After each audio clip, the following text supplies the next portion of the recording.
চুরুলিয়ার দুখুমিয়ার এমন এমন গোটা ভারত জুড়ে প্রধানমন্ত্রীর টুইটে এমন প্রচার এবং প্রসারের পরেও কলকাতার মেয়র ফিরহাদ হাকিম তার তাৎপর্য বুঝতে পারেন কি? পারেন না। পারলে তারপরেও সংহতি মিছিলের জন্য এমন সাফাই গাইতেন না, কিন্তু গাইছেন। তিনি একা গাইছেন এমনটা নয়, তার দল গাইছে, তার দলের নেত্রী গাইছেন, কিন্তু তার সঙ্গে অন্য রাজনীতিবিদরাই বা কে কী বলছেন এই সংহতি মিছিল নিয়ে একবার ছোট্ট করে এক ঝলক একটু দেখে নেব, তারপর আমি অর্ণব ঘোষাল আপনার কাছে আসবো। অযোধ্যা জুড়েও সংহতি মিছিলে জালি হিন্দু কিছু যাবে আর পাকিস্তানপন্থী কিছু মুসলমান যাবে, রাষ্ট্রবাদী মুসলমানরাও যাবে না, আর হিন্দুরা ওই দিন দ্বীপ জ্বালাবে।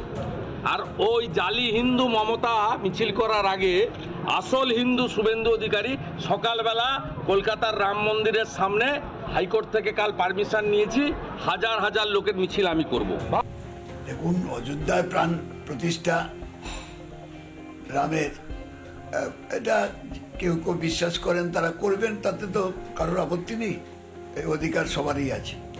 কিন্তু আমাদের প্রশ্ন হচ্ছে সরকার তাতে অংশ নেবে কিনা। সংবিধানে এই অধিকার সরকারি যারা আধিকারিক বা সরকারের যারা প্রতিনিধিত্ব করছে তাদের এই অধিকার দেয়নি। মানুষের প্রাণ রক্ষায় কি হচ্ছে, তার খাদ্য, তার বস্ত্র, তার বাসস্থান, তার চিকিৎসা, তার শিক্ষা, তার অধিকার, এইটা প্রাধান্য পাওয়া উচিত, সেটি আমরা মনে করি। বিজেপি 2-4 জন 10 জনকে নিয়ে যেতে পারে, কিন্তু বাংলার সংস্কৃতি হচ্ছে সংহতি। তাই সংস্কৃতি বাংলায় রক্ষা করার জন্য এই সংহতি মিছিল।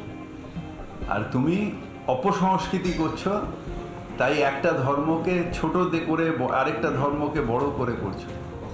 কালকে বলেছি, আবার বলছি, রাম ভক্তকে আমিও সম্মান করি, কিন্তু সে যদি সত্যিকারের ভক্ত হয়, যদি সে ভক্ত না হয় ভোগী হয়, তাহলে তার সম্মান থাকে না। আমি অর্ণববাবু আপনার কাছে যাব। এসব সংস্কৃতি অপসংস্কৃতি, তার সঙ্গে আমার মনে হচ্ছে গোটা বিষয়টা বোধহয় ফিরহাদ হাকিম এবং তার দলের গুলিয়ে গেছে। কোনটা অপসংস্কৃতি? শ্রীরামচন্দ্রের নাম করা? অর্ণববাবু আপনি কিছু বুঝলেন না? দেখুন, এখানেতে একটা এই যে গ্রামের মানে ঘরের ছেলের ঘরে ফেরা নিয়ে এই যে অসন্তোষ, এটা মহাভারতের যুগেও দেখেছি, আজও দেখছি।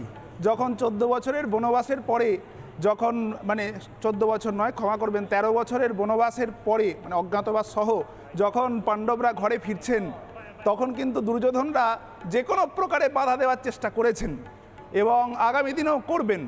এবং শুধু তাই নয়, যখন শিশুপালকে আমরা দেখেছি, মানে ভগবান কৃষ্ণকে যখন রাজসূয় যজ্ঞে সভাপতি হিসাবে নির্বাচন করা হলো, তখন শিশুপালরা বাধা দেবেনি, এটাই স্বাভাবিক, এতে অস্বাভাবিকতার কিছু নেই। এই রকম সংস্কৃতি আমরা দেখতে অভ্যস্ত, কাজে এটা হবে, এটা ধরে নিয়ে সর্বোপরি আমাদের চিন্তা করতে হবে সেটা হচ্ছে প্রত্যেক মানুষের বিবেক জাগ্রত। ভগবান বলছেন যে মনঃপূতং সমাচরেত, অর্থাৎ নিজের মনকে জিজ্ঞেস করো আমার কি করা উচিত।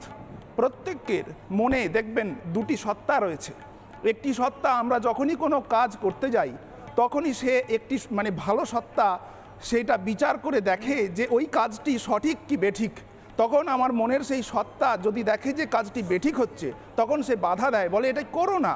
আর আমার মনের থাকা যে আসরিক সত্তা, সে তখন খারাপ কাজে প্রশ্রয় দেয়, বলে হ্যাঁ হ্যাঁ করো করো, কি আছে এতে, অসুবিধার কি আছে, এইটাই তো জীবন, একটাই তো জীবন, আমাদের যেদিকে মানে লাভ বেশি সেদিকেই ছোট, এটাই স্বাভাবিক। তো এবারেতে যে মানুষ দিনের পর দিন এই যে আসরিক সত্তার কথা শুনতে শুনতে অভ্যস্ত। অর্ণববাবু, আমার সময় একেবারে শেষ,